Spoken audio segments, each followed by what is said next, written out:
Buenos días. Comenzaremos el capítulo de los trastornos del equilibrio hidrosalino analizando las alteraciones de la osmolaridad.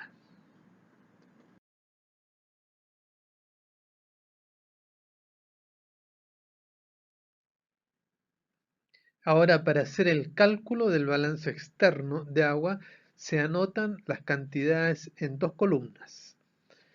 Una correspondiente a los ingresos, donde se anota la bebida, el agua de los alimentos y el agua endógena, o también si hay ganancias extraordinarias de agua a través de los suelos.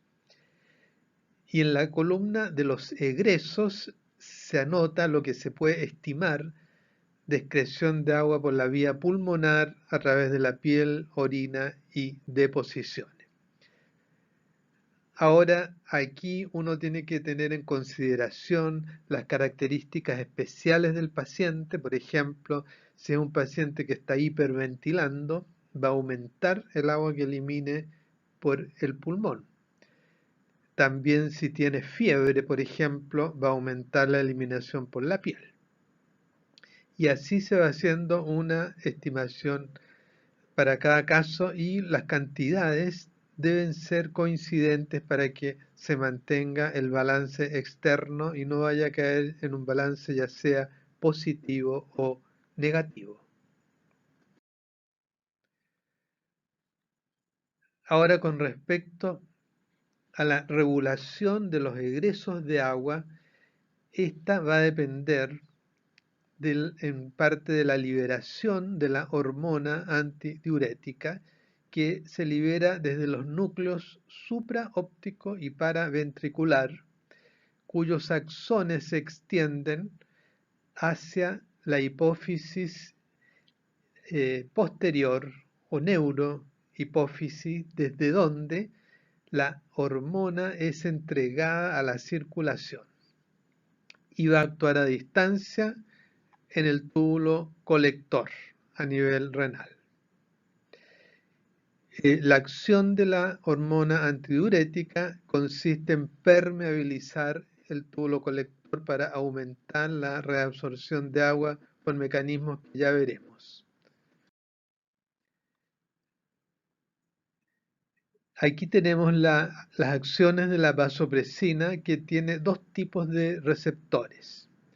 Un receptor B1 que está en el lado izquierdo, que ejerce vasoconstricción, y un receptor B2 en el lado derecho de la diapositiva, que ejerce el efecto hidroosmótico, vale decir la reabsorción de agua a nivel del túbulo colector. Ambos aumentan el capital de agua y eso en alguna medida contribuye a elevar la presión arterial. Ahora, los estímulos para la hormona antidiurética principalmente es el aumento de la osmolaridad, pero también la angiotensina 2, la disminución de la descarga de los receptores atriales y la estimulación simpática.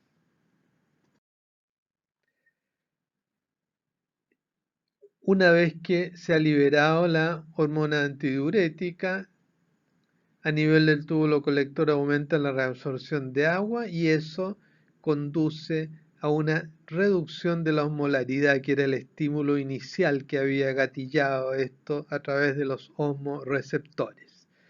Ese es el estímulo más sensible para la liberación de hormona antidiurética, pero también hay otro. Cuando hay una depresión de volumen, si hay una pérdida de volumen extracelular, también eso constituye un estímulo para la liberación de ADH, pero tiene que ser un cambio más importante. Por ejemplo, cuando la osmolaridad sube alrededor del 1%, eso ya es suficiente para gatillar la liberación de la ADH, en tanto a expensas de los cambios de volumen se requiere por lo menos un cambio entre un 8 y un 10% para que esto se constituya en un estímulo a través de receptores de volumen.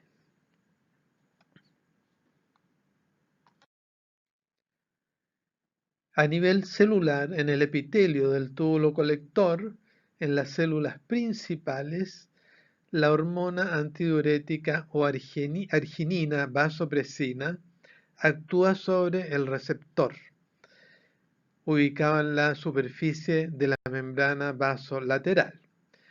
Una vez que se ha acoplado la hormona al receptor, se produce la liberación de AMP cíclico en el espacio intracelular y este es el segundo mensajero que va a determinar la acción de la hormona que va a ubicar a nivel de la membrana luminal receptores de acuaporina 2.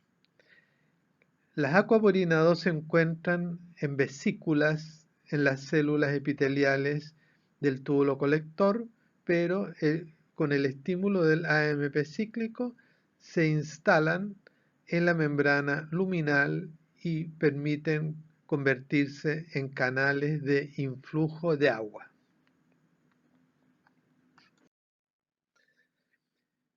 Pero este sistema es más complejo. Acá tenemos más eventos a nivel intracelular. Una vez formado el AMP cíclico, activa a la proteína quinasa A y a través de ella, por un lado, se activa la liberación de las vesículas desde las membranas hacia la membrana luminal y a la vez que también se activan procesos genómicos que aumentan la transcripción de los mensajeros que codifican para la hormona antidiurética. Posteriormente, la fosfodiesterasa hidroliza al AMP cíclico convirtiéndolo en AMP y ahí cesa el efecto de la hormona.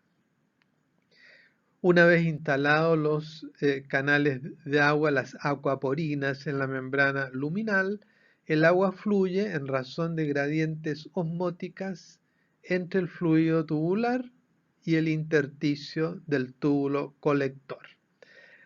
Como allí opera el mecanismo multiplicador de contracorriente, esto permite que el intersticio se encuentre hipertónico y eso facilita la difusión del agua y su reabsorción.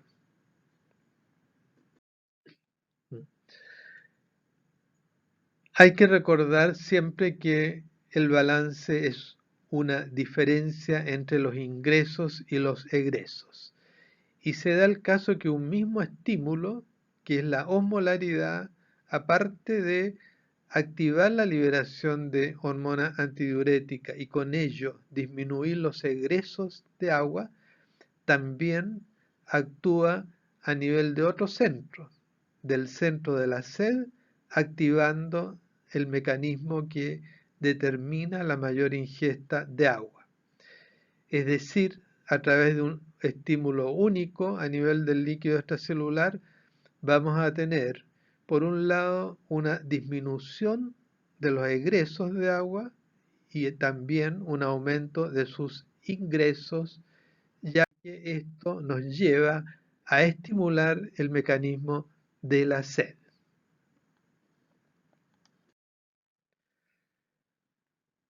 También el mecanismo de la sed, cuyo estímulo más fino es la osmolaridad, puede tener un estímulo a través del volumen extracelular cuando este volumen está disminuido. De la misma manera que ocurría en el caso de la hormona antidiurética, el estímulo más sensible es el aumento de osmolaridad, pero también la disminución del volumen puede conducir a través del sistema límbico a un estímulo en el área preóptica del hipotálamo lateral para activar el mecanismo de la sed.